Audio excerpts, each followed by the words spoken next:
Snow clung to the awning like lace, and the city throbbed beyond the glass. Nora slid the key into the stubborn lock, breath fogging the door's oval window. Inside, darkness held the room like a paused heartbeat, old wood and dust waiting. She found the switch beneath a wreath nail and pressed with careful hope. Nothing happened. The shop exhaled a hush that felt almost personal. Her eyes adjusted to outlines, counters, hat boxes, the lull of sleeping mannequins. The air smelled of cedar, paper, and winters that refused to leave.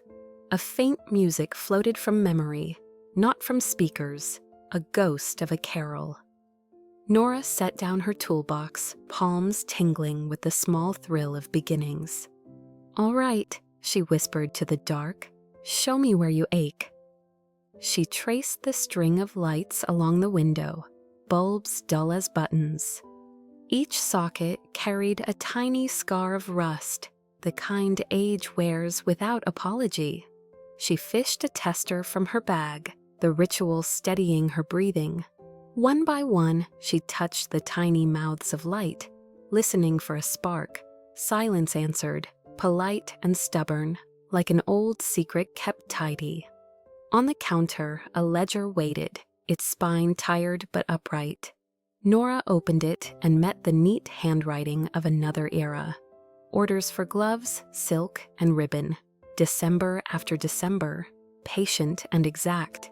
She imagined hands counting bills, a bell chiming, a voice saying, "Thank you." The ink felt warm somehow, as if the past had kept a little pulse. Footsteps creaked above, followed by a cough and the sigh of settling pipes. Nora glanced toward the staircase, where shadows held the banister like vines.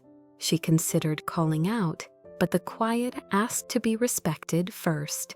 So she returned to the window and the orderly failure of wires.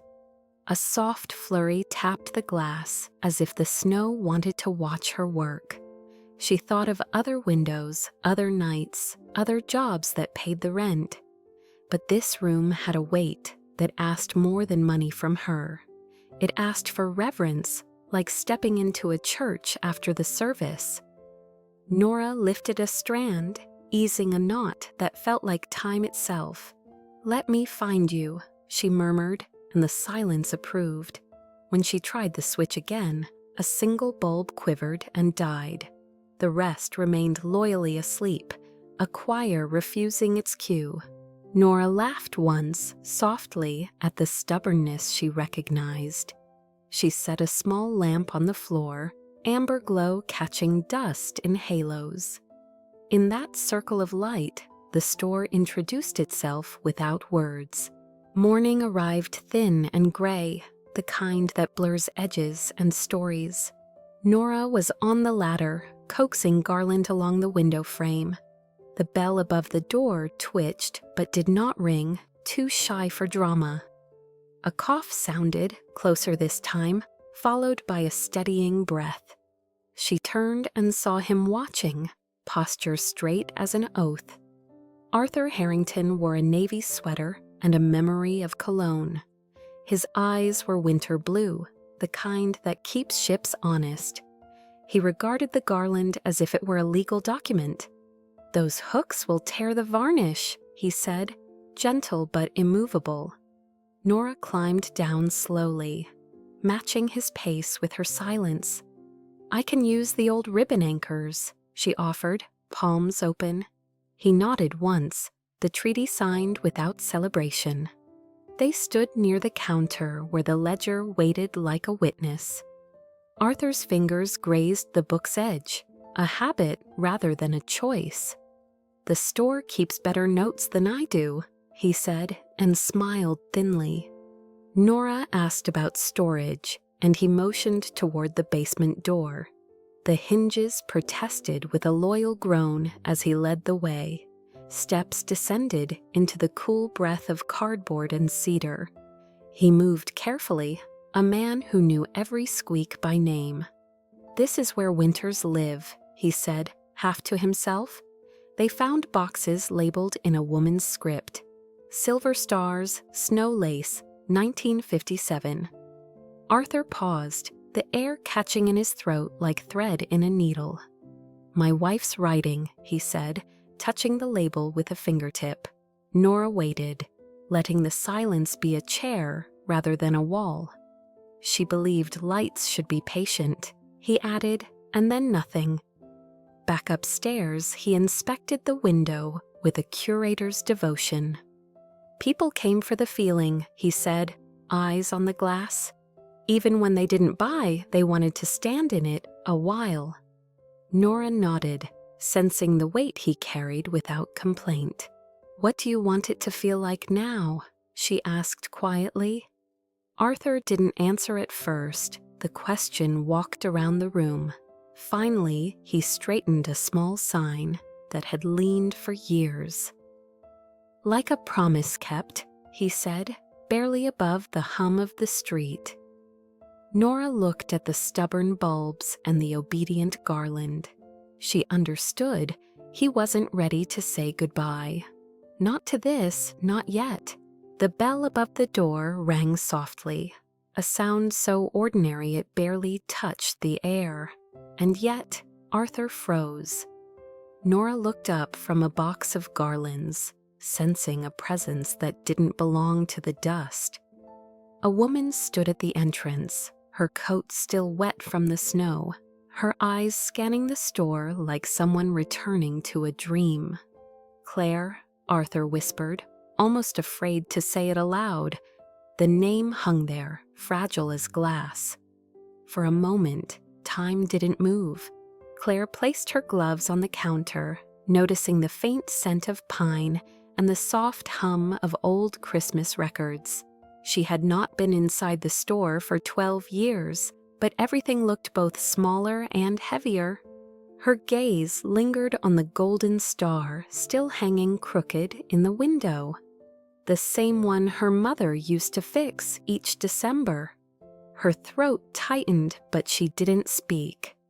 Arthur broke the silence with a forced cheerfulness. "Didn't think you'd come this soon," he said, pretending to shuffle papers. Claire smiled without warmth. "I won't stay long," she replied, "just until it's done." The words sliced through the air, cold, efficient, final. Nora, caught between them, felt the invisible wall of years that had built itself brick by brick between father and daughter.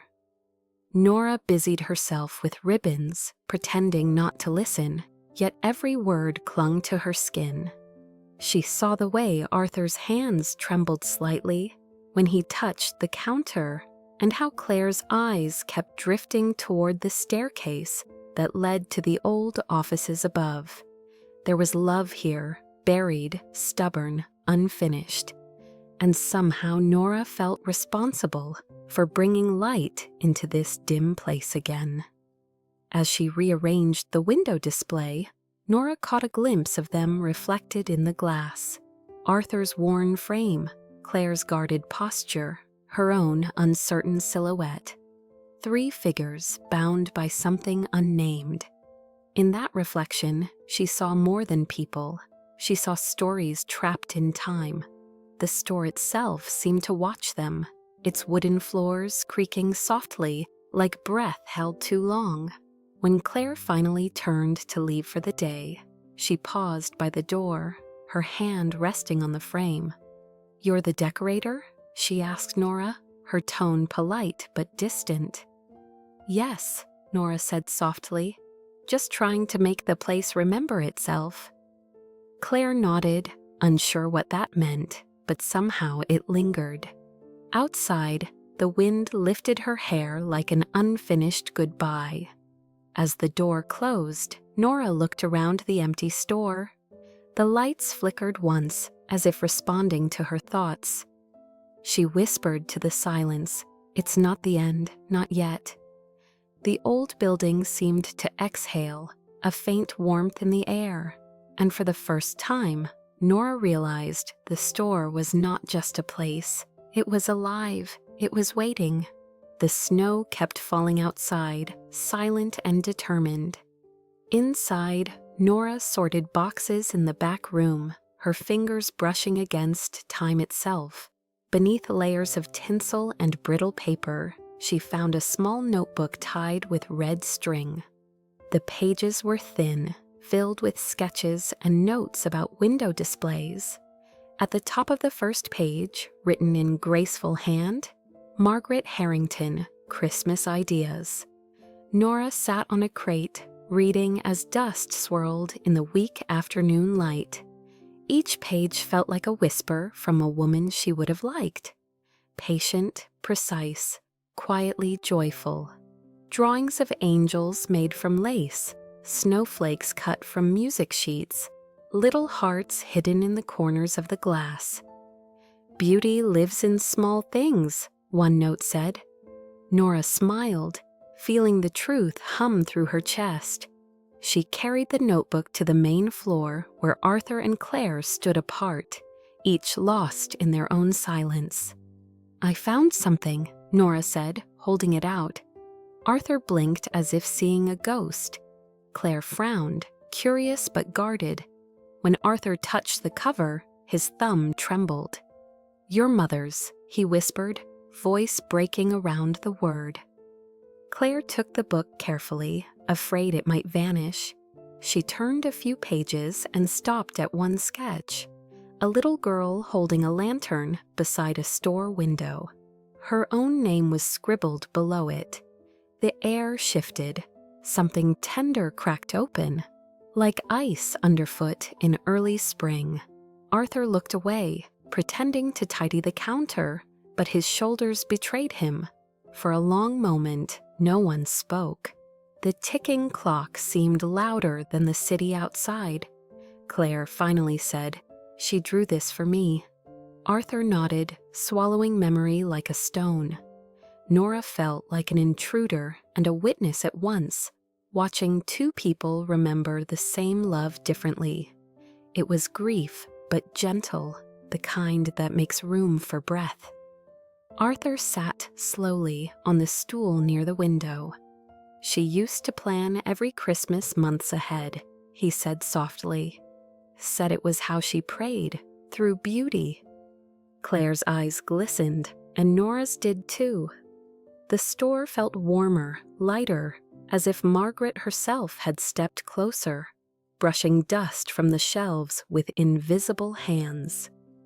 When Nora returned to the display that evening, she placed the notebook beneath the lamp.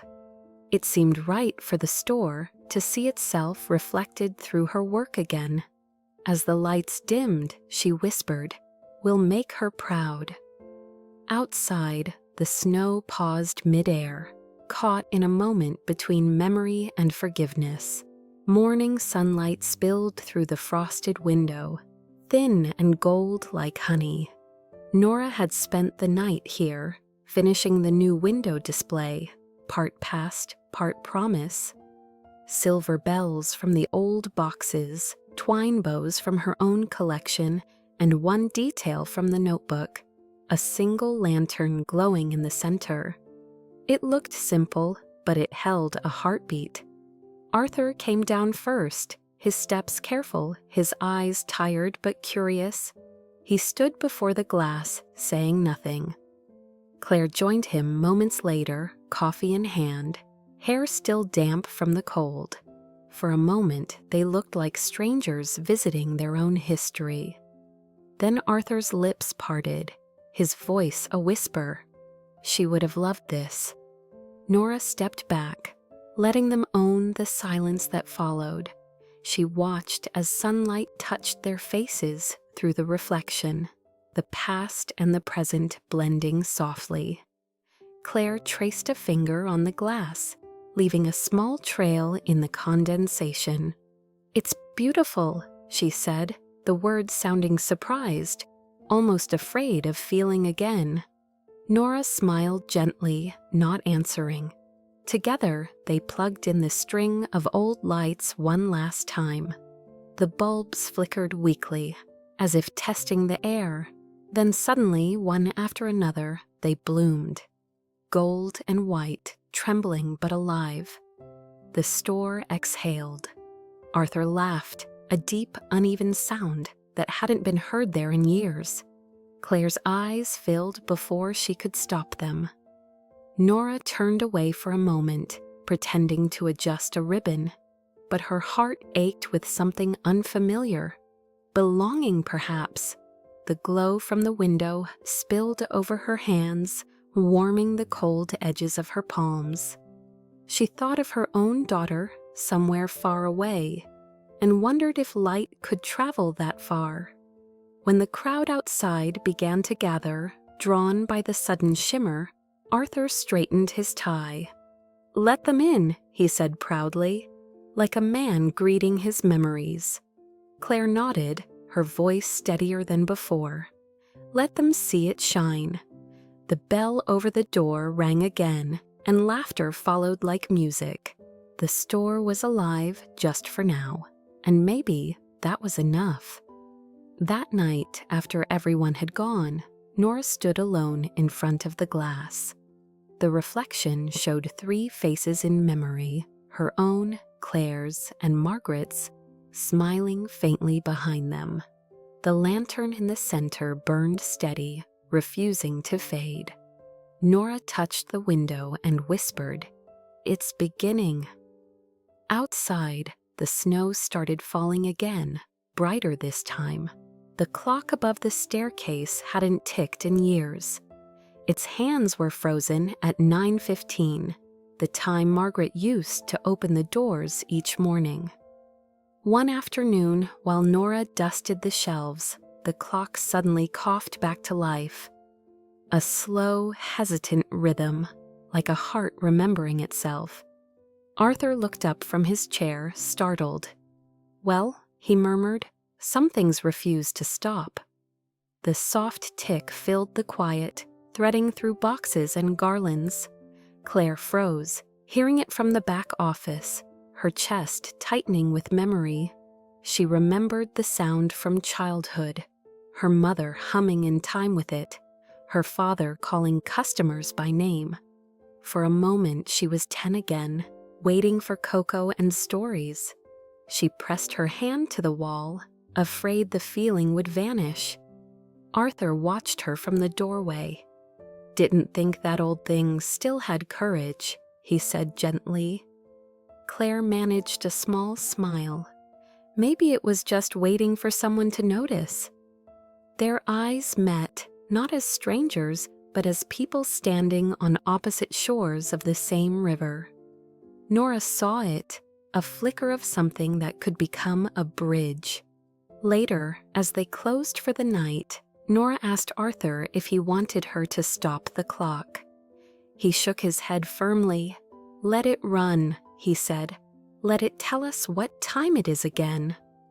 The sound carried through the darkness like forgiveness. Nora, sweeping pine needles into a small pile, whispered to herself, "Every heart starts over with a sound." Upstairs, Claire couldn't sleep. The rhythm echoed through the floorboards, slow and patient. She thought of how many hours she had wasted trying not to feel. She turned on her side and let the ticking lull her, not backward, but forward, toward something she didn't yet name. The clock was no longer a relic. It was a pulse. In the morning, Arthur found Claire already awake, coffee steaming beside her.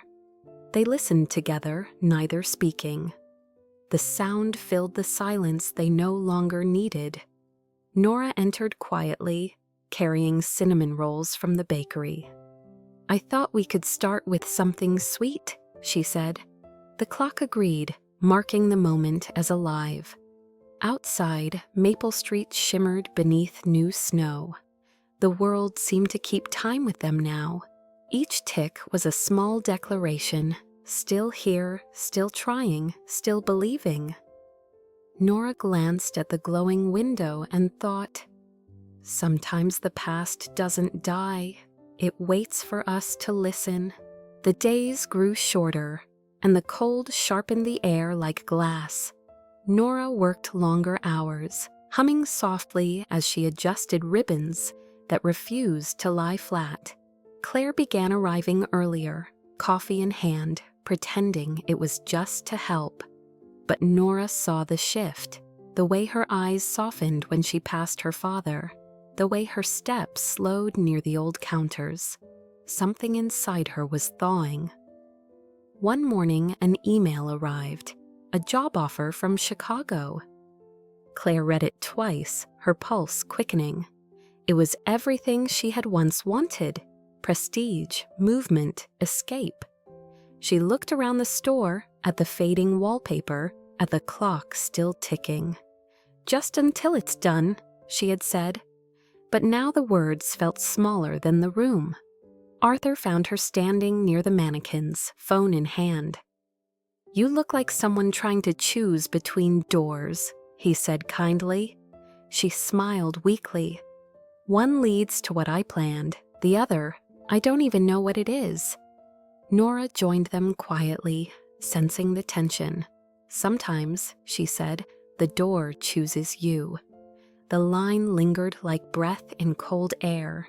They laughed softly, not at the words but at their truth. Later, Nora and Claire unpacked another box of ornaments together. Between the tissue paper, they found a photograph of Margaret hanging decorations with a much younger Claire. Both women in the picture were laughing without restraint. "She used to sing while we worked," Claire said, voice trembling. "Maybe I should stay till Christmas." Arthur looked up sharply from his chair, hope flaring too fast to hide. "I'd like that," he said. Nora turned away, pretending to arrange garland, but her smile betrayed her. The store seemed to brighten instantly, as if it too had been waiting for that promise. The clock ticked faster for a heartbeat, then settled back into calm. That evening, Nora and Claire shared leftovers in the small staff room. They talked about recipes, city lights, and the strange peace that comes from hard work. Outside, snow piled quietly against the door. "You know," Claire said, "this place feels different with you here." Nora's eyes softened. "It feels different for me, too." The silence that followed was comfortable. When they left, Nora locked the door and looked back once more.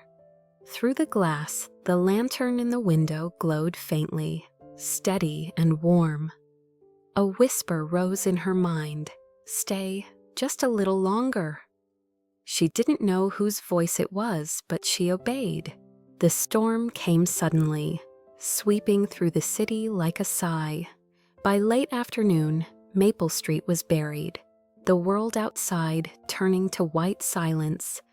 The bus lines closed, the taxis vanished, and Nora found herself stranded inside the store. Arthur and Claire, too, decided to wait it out. For the first time, the three of them were trapped together. No customers, no distractions, no escape. They gathered near the front counter, wrapped in scarves and blankets, the smell of cinnamon and cold wood filling the air. Arthur lit the small heater, its hum steady as a lullaby. Nora poured coffee into paper cups, hands shaking slightly from the chill. "It's strange," Claire said, "being here without the noise." Arthur smiled faintly. "This store has always been loud, even when it's quiet." The hours stretched. Outside, snow piled against the doors, muffling the world. Conversation wandered, small memories, safe topics, laughter that surprised them all. But warmth invites honesty, and honesty brings pain. Claire's tone shifted. "You always chose this place over us," she said softly. Arthur looked up, stunned. "That's not true." "It is," she whispered. "Every Christmas you were here." The words landed like falling snow, soft but heavy. Arthur stared at the lantern in the window, its light flickering. "I didn't know how to be anywhere else," he said finally. Nora felt the ache of that confession settle in her chest. She knew the loneliness of staying too long where love once was. The silence afterward was the kind that changes everything. Claire turned away, wiping her eyes. I came back to help, not to reopen wounds. Arthur nodded slowly. Maybe both were needed. The storm pressed harder against the windows, wind howling like an old choir. Nora rose quietly, added another log to the heater, and said, "Sometimes the storm does the talking for us." They sat together, not fixing anything, just surviving the night. The store creaked and groaned, but held. In the flicker of lamplight, Claire leaned her head against the counter, exhausted. Arthur covered her with his coat, no words left to give. Nora watched them, feeling both apart and deeply included, as if she'd stumbled into her own unfinished story. By dawn, the snow began to soften, turning silver under the early light. Nora stepped to the window, tracing a small heart in the frost. Behind her, the clock ticked again, slow, sure, forgiving. The storm had said what words could not. They were all still here. The morning after, the storm was still and pale. The store smelled of smoke and thawing dreams. Nora began tidying the back office, gathering fallen papers, when a small box tumbled from the top shelf. Inside were letters, bound with blue ribbon, addressed in Margaret's graceful hand. The postmarks read 1962, but none had been opened. Nora hesitated before bringing them to Arthur.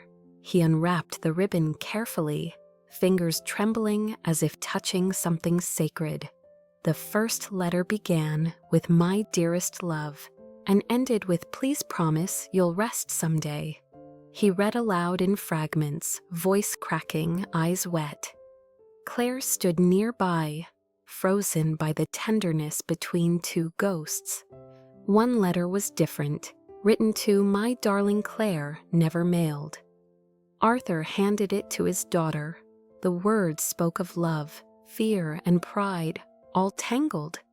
"If someday you feel far away, know that my hands still hold you in every snowflake that falls." Claire pressed the paper to her chest, tears spilling freely. The room breathed with her. Nora quietly stepped back, letting them have the space.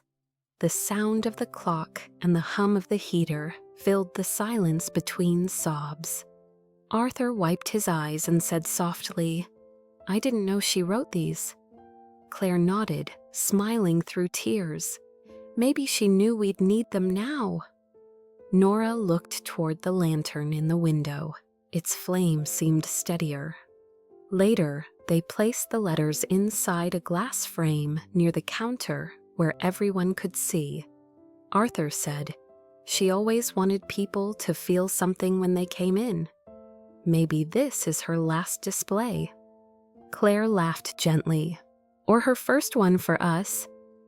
The grief had changed shape, not gone, but glowing differently.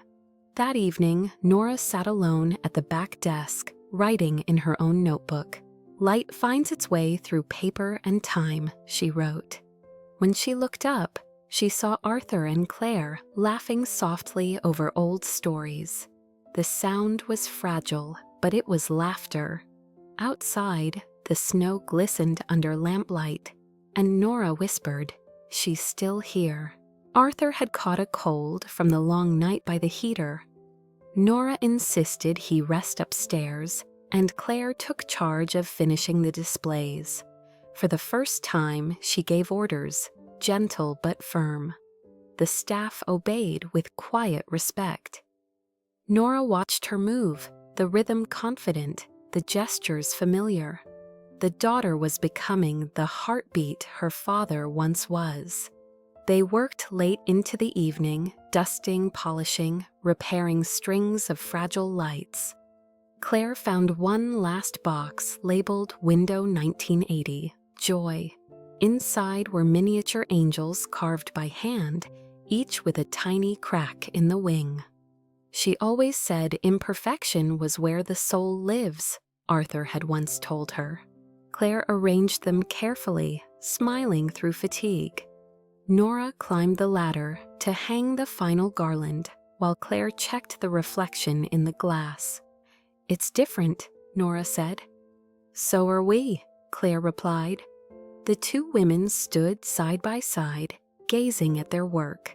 The display shimmered with a balance of past and present, old ornaments beside new ones, memory beside renewal.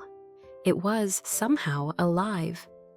When Arthur finally came down, wrapped in his blanket, he stopped at the window and gasped softly. "It's perfect," he whispered. "You made it breathe again." Claire turned to him, her eyes bright with unshed tears. "We made it," she said. He nodded, pride and surrender mingling in his smile. Nora stepped back, her throat tightening. Outside, a few early visitors gathered, pressing hands to the glass, admiring the glow. A child pointed to the angels, whispering something to his mother. The warmth spread outward, like light learning to walk. For once, Nora didn't rush to adjust or correct. She let the beauty be imperfect, exactly as Margaret would have wanted.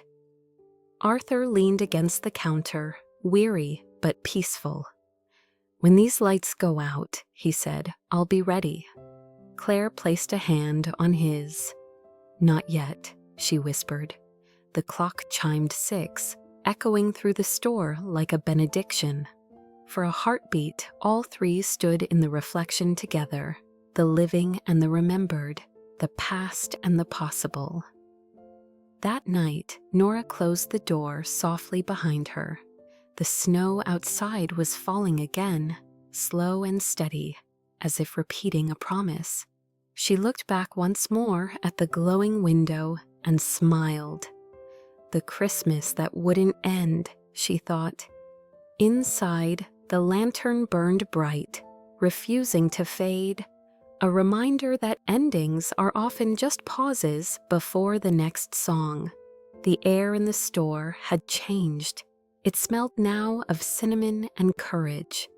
Nora felt it the moment she entered that morning. The stillness was softer, like a held breath before a song. Arthur sat at the counter, reading through the old ledger, his eyes less clouded. Claire hummed quietly as she arranged cards by the register. The store, for once, didn't feel like an echo. It felt awake. Nora had spent the night crafting something she couldn't name. Using photographs from the attic and fragments of Margaret's notebook, she created a small album bound in red cloth.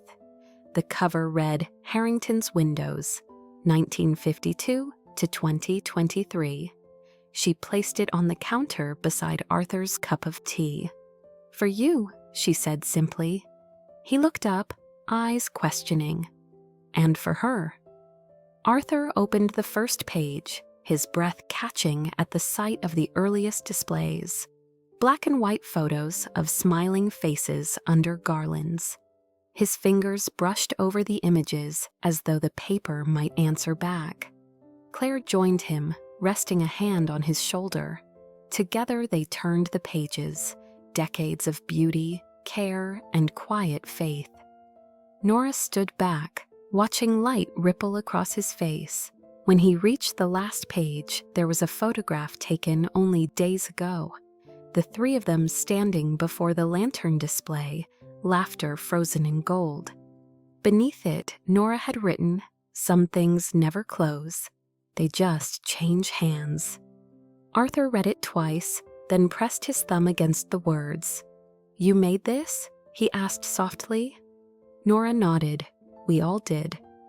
For the first time, Arthur didn't hide his tears. They came without resistance, old, clean, necessary. Claire leaned against him, crying too. The store seemed to hum around them, as if every object knew this was the moment it had been waiting for. Nora felt her own throat tighten. It wasn't sadness anymore. It was release. Arthur took Nora's hand, weathered fingers trembling.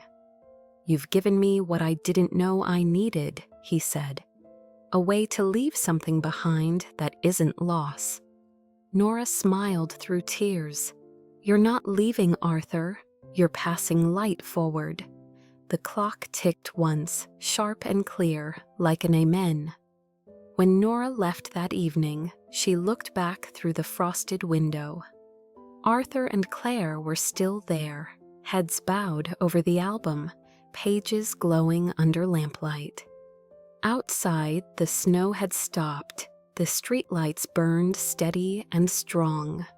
Maple Street was quiet, but not empty. It was full of kept promises. The city pulsed with anticipation, shop windows glittering like open hearts. Inside Harrington's, the decorations were finished, the last wreath hung with care. Nora and Claire shared a long look, part exhaustion, part awe. The store felt sacred now, each ornament carrying the fingerprints of time. "It's ready," Nora whispered. Claire nodded, her smile trembling. "So am I." Word had spread through the neighborhood that this would be the last Harrington Christmas. People came all day, pressing their faces to the glass, some even leaving handwritten notes of gratitude. A child drew a snowman and taped it to the door.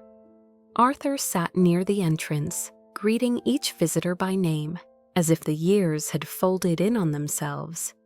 His eyes shone like someone finally home. Nora watched from the corner as Claire spoke warmly to an elderly couple who used to shop there when they were newlyweds. The laughter, the thank yous, the little tears. It all built a kind of quiet symphony. "They came for the feeling," Arthur had once said. She understood it now. It wasn't nostalgia, it was belonging, the rarest kind of magic. When evening fell, the crowd thinned, leaving a silence filled with heartbeat. Arthur locked the door, leaning his forehead against the glass. "That's the last one," he said softly. Claire touched his arm.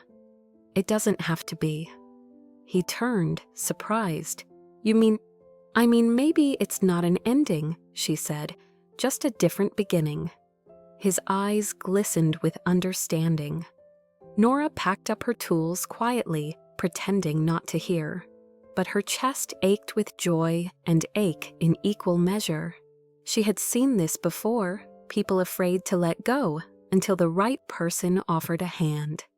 The store was offering one now, through time, through love.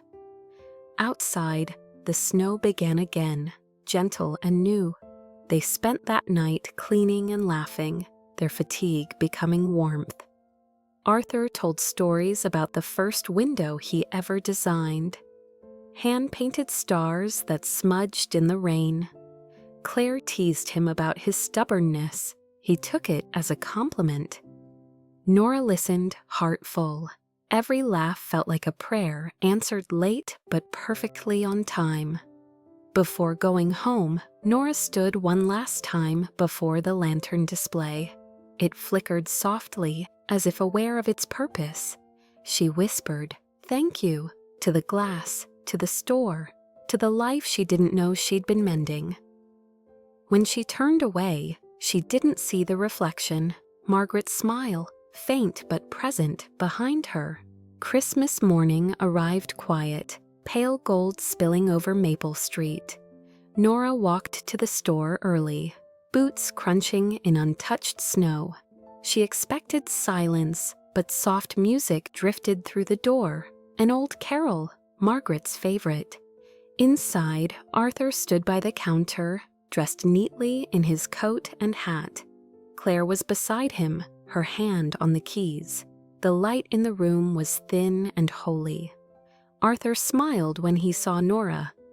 "I wanted to do this while it still feels like morning," he said. He motioned to Claire, who held the keys with both hands. "It's time," he whispered. She nodded, her breath trembling. "Are you sure?" "Yes," he said. I've been holding them too long." He looked around the store once more, eyes glistening with gratitude instead of grief. He placed the keys in Claire's palm and closed her fingers around them. "It's yours now," he said. "Do with it what love tells you, not fear." Claire hugged him, her tears falling onto his coat. "Thank you for keeping it alive," she said. "No," he replied softly. "Thank you for bringing it back to life." Nora watched, hands pressed to her chest, the moment shining like candlelight. Arthur then turned to Nora. "You were the spark, you know, the light that woke us." She shook her head, smiling through tears. "I just rearranged what was already beautiful." He laughed gently. "That's what faith is, isn't it?" The clock above them struck 9:15, the hour Margaret once opened the store, and the sound filled the room like a benediction. Together, they unplugged the window lights for the last time. The glow faded slowly, tenderly, like a song ending on its own terms. Outside, the first rays of sunlight kissed the frosted glass. "She would have been proud," Arthur said. "She is," Claire answered. They stood in the quiet that followed, not as mourners, but as keepers of something eternal. Nora stepped outside for a moment, snowflakes clinging to her coat. Through the glass, she saw them, father and daughter framed by the lantern's faint reflection, the store still alive in their silhouettes. The world felt softer somehow, like forgiveness written in snow. She whispered, "Goodbye," but the word felt too small. It wasn't goodbye, it was continuation. When she finally walked away, the bell above the door chimed once more, though no one had touched it. The sound lingered in the air like a blessing. Maple Street was still and bright. The lights were out, but everything, absolutely everything, was shining. Spring arrived on Maple Street, slow and deliberate. The snow melted into quiet streams that whispered along the curbs. Nora hadn't returned in months, but one morning she received a letter, thick paper sealed with gold wax. "Come see what we've built," it read. Beneath it, a signature in elegant handwriting, Claire Harrington. Nora smiled before she finished reading. She knew she would go. When she reached the familiar street, she stopped, stunned. The old store stood proud, but new.